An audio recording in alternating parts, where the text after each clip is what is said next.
Hello, good morning, जोहार। मैं संजय और आप देख रहे हैं न्यूज झारखंड। समय हो चला है झारखंड की खबरों को जानने का, तो चलिए जानते हैं आज की झारखंड की 25 मुख्य बड़ी खबरों को। दिल्ली में बिगड़ी शिबू सोरेन की तबियत, गंगाराम अस्पताल में कराया गया भर्ती, सेहत में सुधार, बुधवार तक हो सकती है रांची वापसी।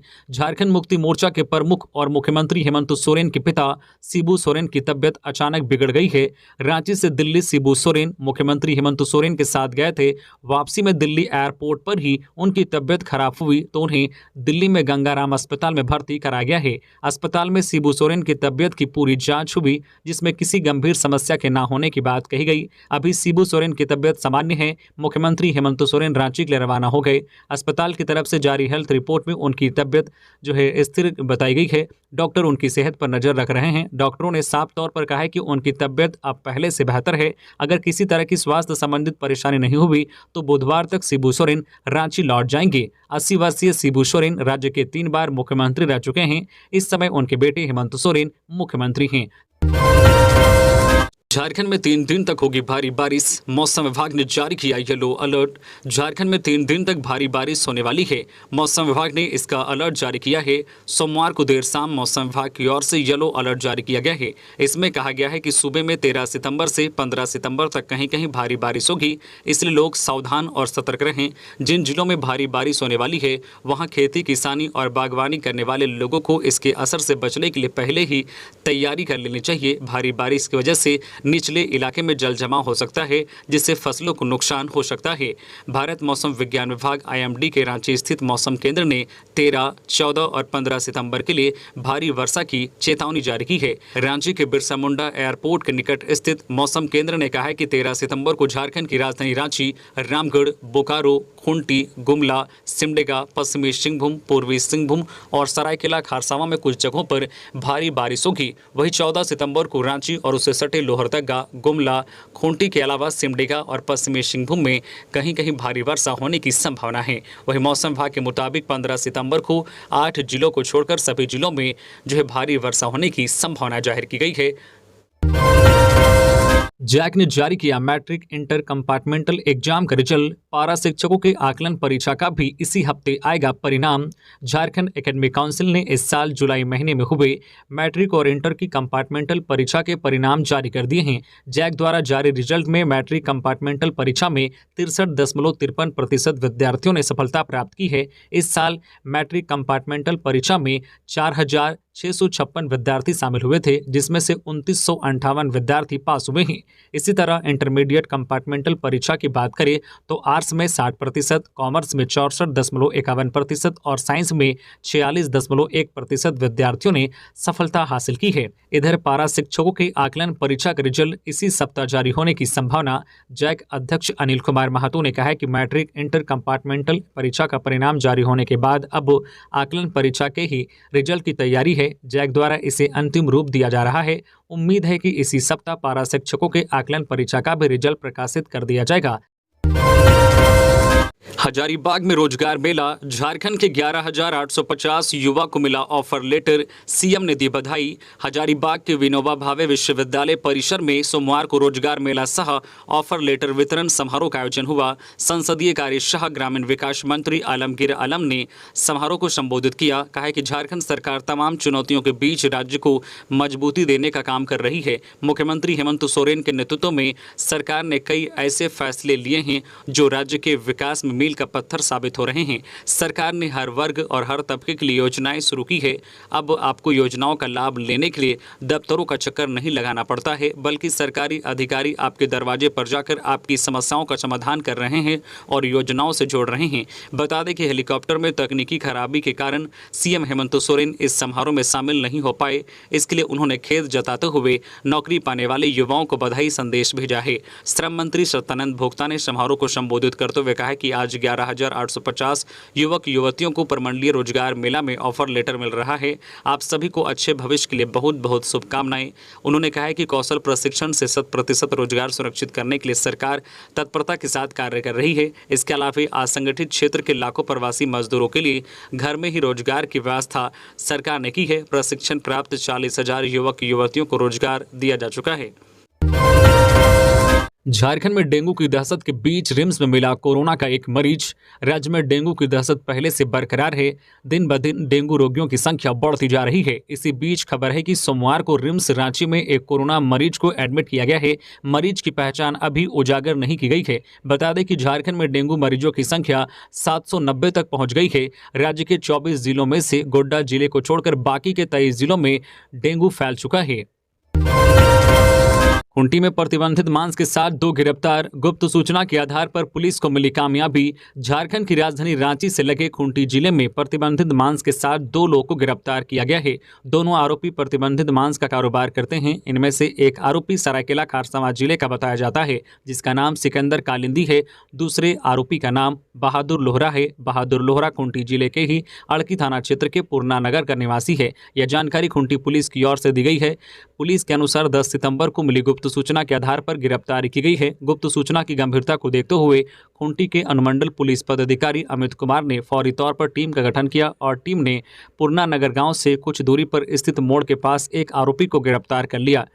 इससे मिली सूचना के आधार पर दूसरे आरोपी को भी पकड़ लिया गया। पुलिस ने प्रतिबंधित मांस के साथ दोनों के पास से एक बाइक भी जब्त किया है।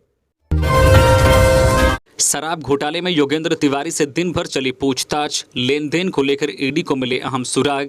शराब घोटाले में मनी लॉन्ड्रिंग के तहत जांच कर रही ईडी ने देवघर के शराब कारोबारी योगेंद्र तिवारी से सोमवार को दिन भर पूछताछ की। योगेंद्र तिवारी से पिछले कई दिनों से पूछताछ चल रही है।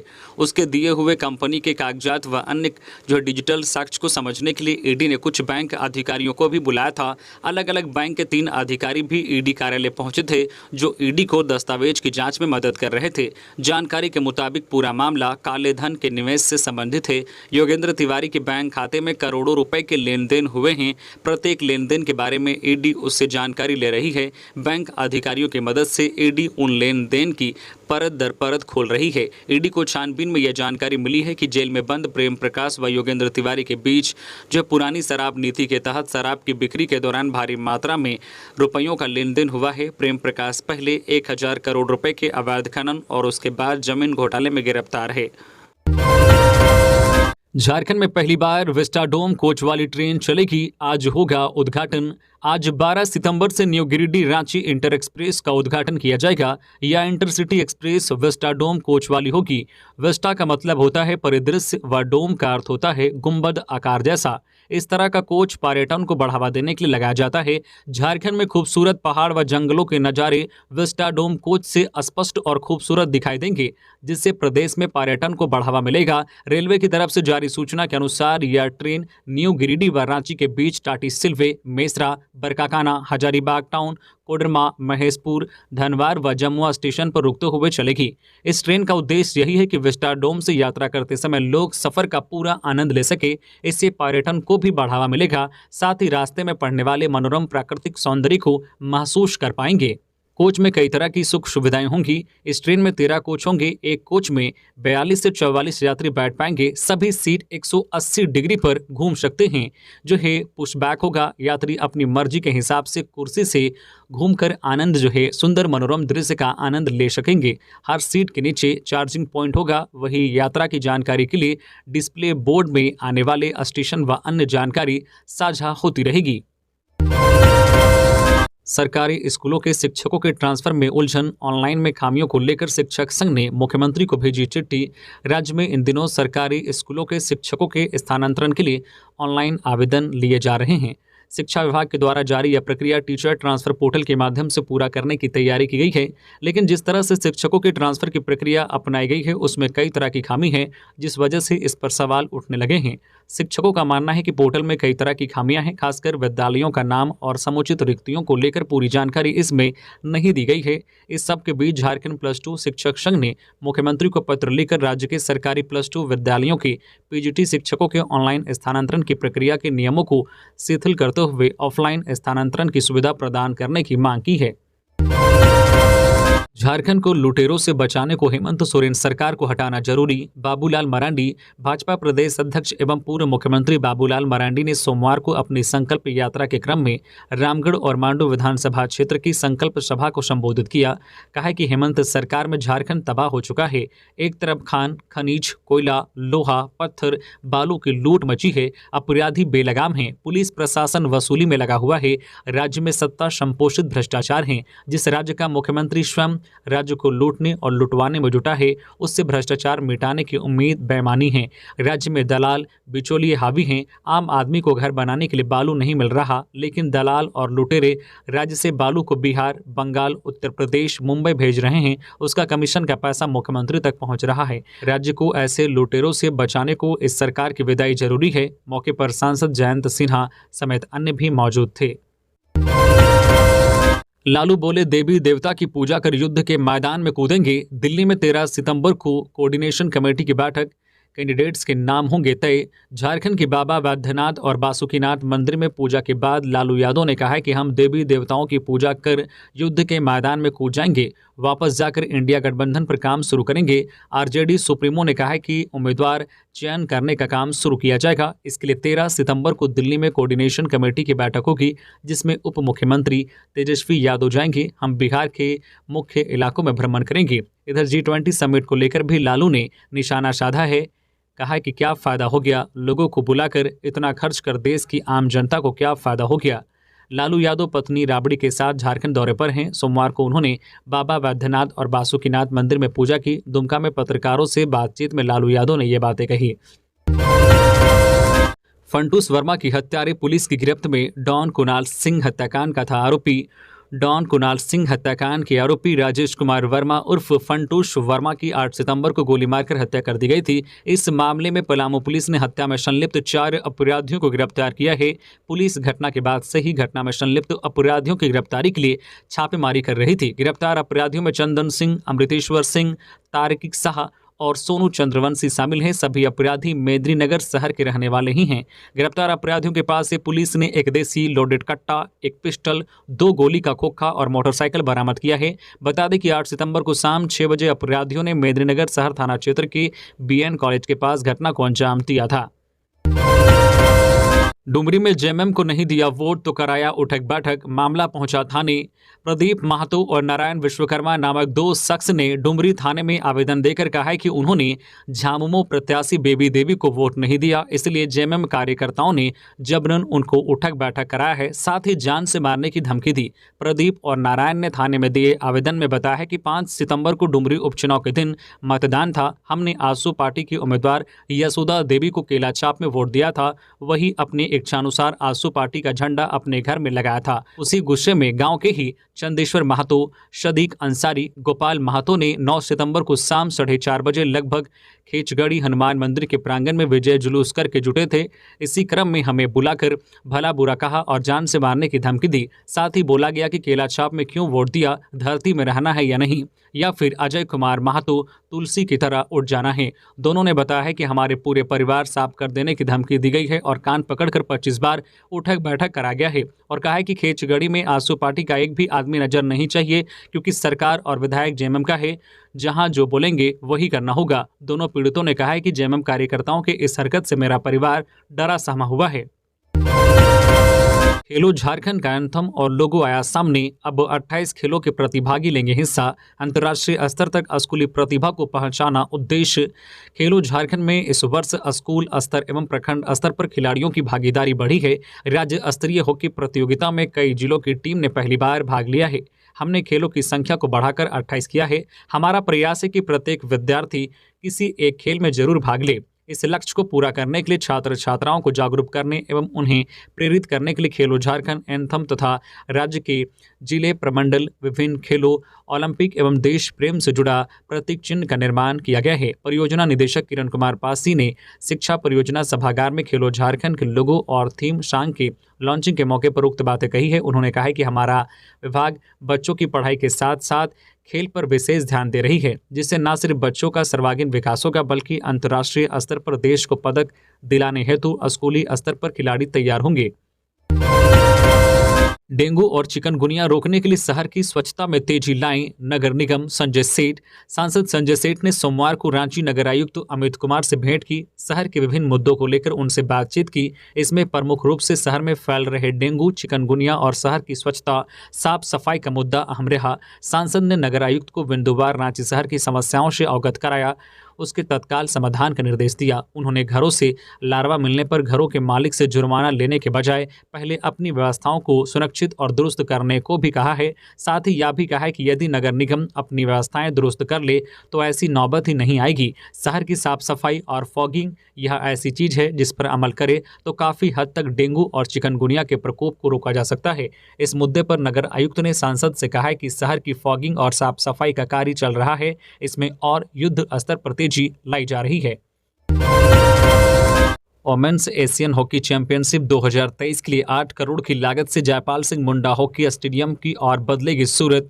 रांची में पहली बार अंतर्राष्ट्रीय स्तर पर हॉकी टूर्नामेंट 27 अक्टूबर से 5 नवंबर तक रांची में होना है। महत्वपूर्ण समझे जाने वाली इस प्रतियोगिता के लिए झारखंड महिला एशियन हॉकी चैंपियनशिप 2023 के मैच मोरहाबादी स्थित जयपाल सिंह मुंडा हॉकी स्टेडियम में खेले जाएंगे। इसे देखते हुए स्टेडियम की साज सज्जा के लिए लगातार पहल जारी है। इसी क्रम में खेल विभाग झारखंड ने इसमें अलग अलग कामों को समय पर पूरा कराने का फैसला लिया है। पर्यटन, कला, संस्कृति, खेलकूद एवं युवा कार्य विभाग झारखंड ने स्टेडियम में high mast light, hockey practice pitch सहित दूसरे कामों के लिए करीब 9 करोड़ रुपए यानी कि 8 करोड़ 62,35,170 रुपए का बजट तय किया है। ई टेंडर जारी करते हुए 23 सितंबर तक इसके लिए आवेदन मांगे हैं। नाम बदलकर बनाता था फेक प्रोफाइल, लड़कियों को प्रेम जाल में फंसाकर करता था यौन शोषण, गिरफ्तार। गिरिडीह जिले के गांवा थाना क्षेत्र के बादीडीह का रहने वाले एक सातिर को गिरफ्तार किया गया है। नाम है सद्दाम हुसैन। सद्दाम अपने प्रेम जाल में लड़कियों को फंसाता था और उनका शोषण करता था। वह सोशल मीडिया पर फर्जी प्रोफाइल बनाकर लड़कियों को अपने झांसे में लिया करता था। सद्दाम इस बार भी एक लड़की को फंसाकर अपने साथ ले जा रहा था। तभी पुलिस को जो मामले की जानकारी मिली तो आरोपी को बीच रास्ते में ही पकड़ लिया गया। महिला को भी मुक्त करा लिया गया है। बता दें कि सद्दाम पहले से शादीशुदा है और उसके बच्चे भी हैं। इसके बाद भी वह ऐसी हरकत करता था। गिरिडीह के बगोदर में जारी है हाथियों का तांडव, घरों फसलों को पहुंचाया नुकसान।